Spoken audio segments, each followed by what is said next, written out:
Hello friends. दोस्तों, मैं बाल विकास और शिक्षण शास्त्र साथ ही साथ आपका हिंदी का मॉडल आंसर डाल दिया हूं। आज का जो पेपर हुआ है 18 सितंबर का सीजी टेट पेपर 1 का 2 सब्जेक्ट डाल दिया हूं। इस वीडियो में तीसरा सब्जेक्ट हम लेकर चल रहे हैं।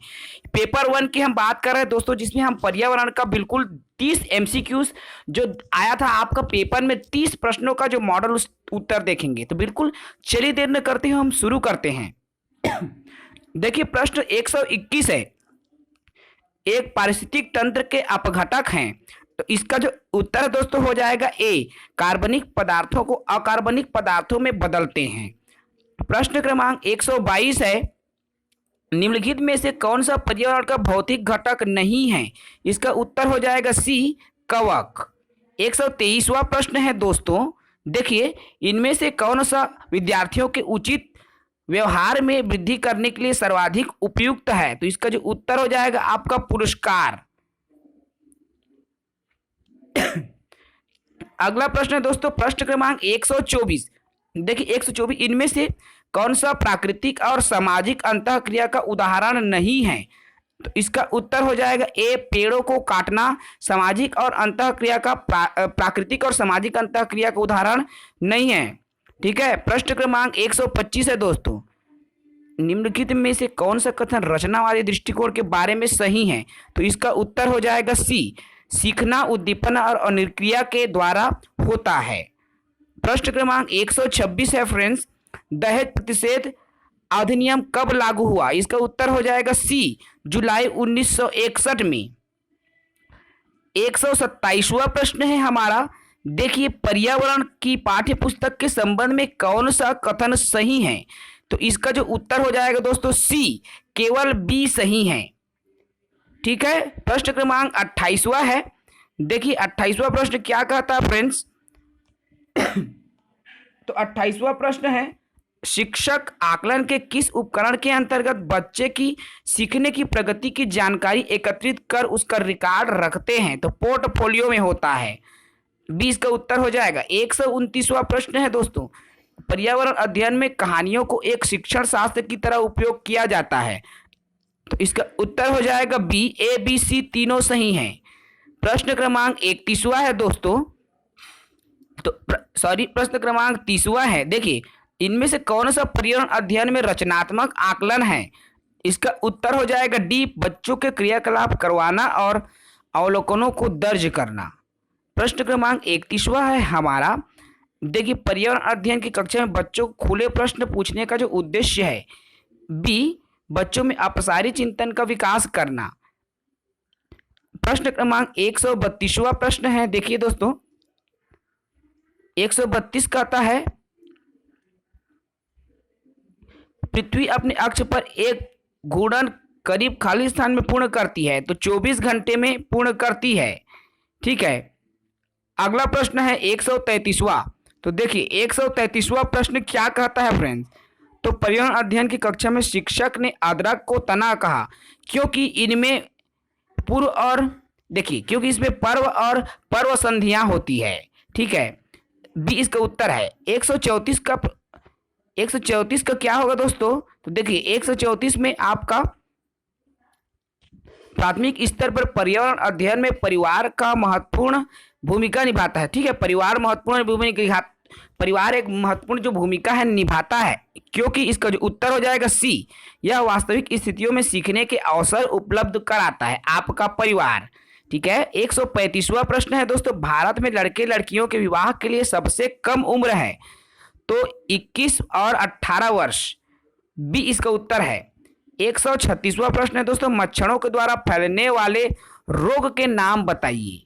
इसका जो उत्तर हो जाएगा दोस्तों मलेरिया, डेंगू, चिकनगुनिया, जो कि आपका मच्छरों से फैलने वाले रोग है। इसका उत्तर हो जाएगा डी।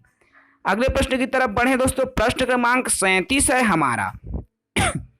देखिए प्रश्न 37, इनमें से खाद्य श्रृंखला का सही क्रम कौन सा है? खाद्य श्रृंखला का क्रम अगर हम देखें दोस्तों, सी इसका उत्तर हो जाएगा घास। घास को खरगोश खाता है और खरगोश को शेर खाता है। ठीक है। प्रश्न क्रमांक 138 पर जाए तो देखिए, एक व्यक्ति के समूहों से खून निकलता है, उसे थकान महसूस होती है, यह किस रोग का लक्षण है? तो इसका उत्तर हो जाएगा ए, स्कर्वी रोग का लक्षण है। प्रश्न क्रमांक 139 है दोस्तों, एनसीएफ 2005 ने पर्यावरण अध्ययन के लिए निम्नलिखित में से कौन सी अनुशंसा नहीं की है? नहीं लिखा है, कीवर्ड पर बिल्कुल फोकस करें, निगेटिव वर्ड है, ठीक है। तो इसका उत्तर हो जाएगा दोस्तों आपका बी, बच्चों के भाषाई कौशलों के विकास होना चाहिए, जिसकी अनुशंसा नहीं की है। पर्यावरण में भाषाई कौशल की हम बात कतई नहीं करते दोस्तों, ठीक है, उसमें पर्यावरण की हम बात करते हैं। 140 प्रश्न है, प्राथमिक स्तर पर पर्यावरण अध्ययन के अंतर्गत विज्ञान और सामाजिक विज्ञान को सम्मिलित किया गया है। इसका जो प्रमुख उद्देश्य क्या है दोस्तों? तो इसका उत्तर हो जाएगा ए, विद्यार्थियों को इस योग्य बनाना कि वह अपने पर्यावरण को समग्रता के साथ समझ सके, ठीक है। 141वां प्रश्न की तरफ हम बढ़ें तो देखिए 141वां प्रश्न हमारा क्या है दोस्तों? इनमें से कौन सा समूह प्राथमिक उपभोक्ता है? ठीक है, इसका उत्तर हो जाएगा बी, गाय और खरगोश प्राथमिक उपभोक्ता के अंतर्गत आता है। 142वां प्रश्न है मित्र, देखिए 142वां प्रश्न क्या कहता है हमारा? तो प्राथमिक स्तर पर मानचित्रांकन सिखाने के से किस कौशल का सबसे अधिक विकास होता है? इसका जो उत्तर हो जाएगा दोस्तों डी, स्थान दूरी दिशाओं को समझने की जो क्षमता है वह आपका विकसित होता है। 143 की बात करते, रीमा आज पर्यावरण अध्ययन की कक्षा में जड़ विषय पर चर्चा करेगी, वह इनमें से किस समूह की वस्तुएं कक्षा में लेकर जाएगी? इसका उत्तर हो जाएगा दोस्तों डी, गाजर, चुकंदर और मूली कक्षा में लेकर जाएगी। प्रश्न क्रमांक 144वां है दोस्तों, गीता रमन की पत्नी है, देव गीता का इकलौता भाई है, यदि ऋतु गीता की पुत्री है तो देव का ऋतु से क्या रिश्ता है? तो क्या है दोस्तों? देव क्या है? ऋतु के मामा जी हैं, ठीक है, तो मामा आएगा बी, इसका सही उत्तर हो जाएगा। ओके, उसके बाद अगला है दोस्तों, इसमें देखिए 44 के बाद आपका 45वां प्रश्न क्या है दोस्तों? निम्नलिखित में से कौन सी बीमारी रुके हुए पानी की वजह से हो सकती है?